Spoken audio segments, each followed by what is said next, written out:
ബംഗ്ലാദേശിലെ പ്രതിഷേധങ്ങളും അക്രമങ്ങളും തുടരുകയാണ്.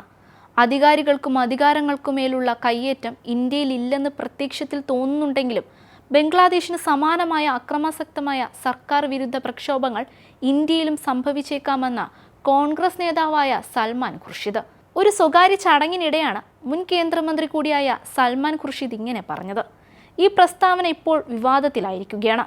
പിന്നാലെ പ്രസ്താവനയ്ക്കെതിരെ അതിരൂക്ഷ വിമർശനവുമായി BJPയും രംഗത്തെത്തി. പ്രതിഷേധവും തീവെപ്പും ഇന്ത്യയിൽ പൊട്ടിപ്പുറപ്പെടുമെന്നാണ് അദ്ദേഹം കോൺഗ്രസിന്റെ ഭാഗത്തു നിന്ന് മുന്നറിയിപ്പ് നൽകിയത്. ബംഗ്ലാദേശിൽ എന്താണോ സംഭവിച്ചത് അത് ഇന്ത്യയിലും സംഭവിക്കുമത്രേ. ഇതിലൂടെ കോൺഗ്രസിന്റെ ഉള്ളിലിരിപ്പാണ് പുറത്തു വരുന്നതെന്നുള്ള അഭിപ്രായങ്ങളും ഉയരുന്നുണ്ട്. ഇന്ത്യയിൽ അക്രമാസക്തമായ ഒരു അന്തരീക്ഷം പറഞ്ഞു സൃഷ്ടിക്കുകയാണോ കോൺഗ്രസിന്റെ ലക്ഷ്യമെന്നാണ് സോഷ്യൽ മീഡിയകളിൽ ഉയരുന്ന ചോദ്യം.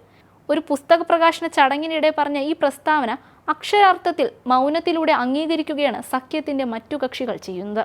നിരവധി നേതാക്കന്മാർ, ശശി തരൂർ ഉൾപ്പെടെയുള്ളവർ ഈ വേദിയിൽ ഉണ്ടായിരുന്നു. അവർ ഒരു തരത്തിൽ ആ പ്രസ്താവനയെ പിന്തുണച്ചു എന്നാണ് സംബിത് പത്ര ആരോപിക്കുന്നത്.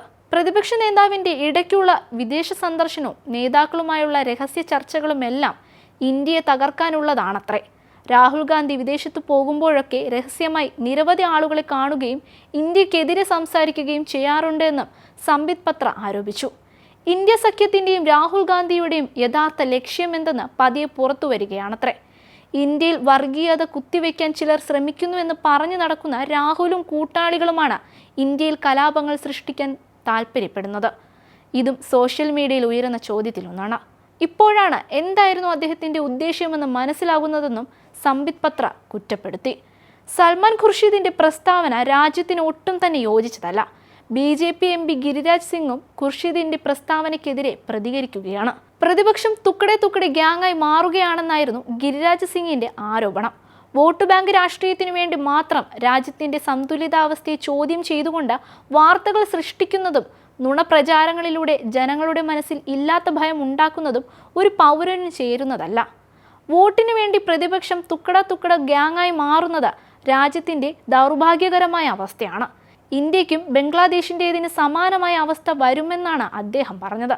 രാഹുൽ ഗാന്ധിയുടെ നിർദ്ദേശാനുസരണമാണ് അദ്ദേഹം ഇങ്ങനെ പറഞ്ഞതെന്ന് തനിക്കറിയാമെന്നും ഗിരിരാജ് സിംഗ് ആരോപിച്ചു.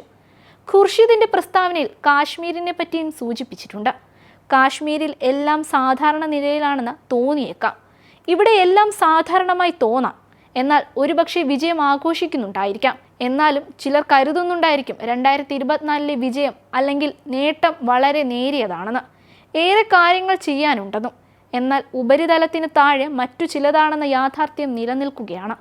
ബംഗ്ലാദേശിൽ സംഭവിച്ചത് ഇവിടെയും സംഭവിച്ചേക്കാം എന്നായിരുന്നു ഖുർഷിദ് പറഞ്ഞത്.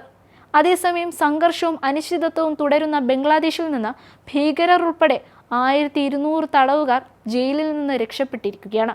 അവർ ആയുധങ്ങളുമായി ഇന്ത്യയിലേക്ക് കടക്കാൻ ശ്രമിച്ചേക്കുമെന്നും ബംഗ്ലാദേശിലെ സുരക്ഷാ ഏജൻസികൾ അറിയിച്ചതായി അതിർത്തി രക്ഷാസേന വൃത്തങ്ങൾ പറയുന്നുണ്ട്.